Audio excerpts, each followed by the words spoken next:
চাঁদপুরে জেলা পর্যায়ে নিরাপদ খাদ্য বিষয়ক জনসচেতনতামূলক কর্মশালা অনুষ্ঠিত হয়েছে। বুধবার দিনব্যাপী জেলা প্রশাসক সম্মেলন কক্ষে এক কর্মশালার আয়োজন করা হয়।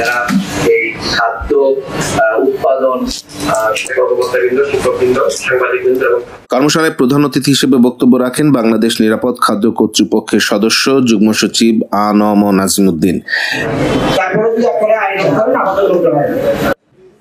সচেতনতার যে বিষয়টা আসছে, আমরা সচেতনতার ক্ষেত্রে স্কুল কলেজ আমাদের কয়েকজন শিক্ষক ওনারা খুব আগ্রহ করে ওনারা বলেছেন, আমরাও চেষ্টা করছি স্কুল পর্যায়ে পৌঁছানোর জন্য।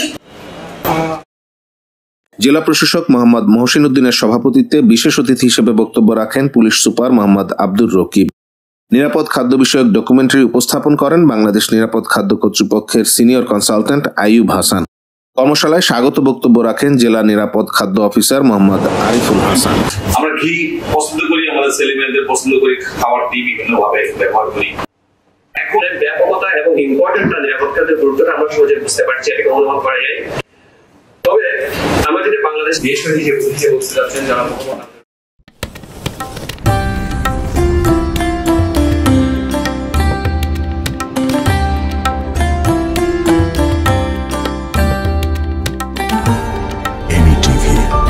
স্বাধীন বাংলার স্বাধীন কণ্ঠ।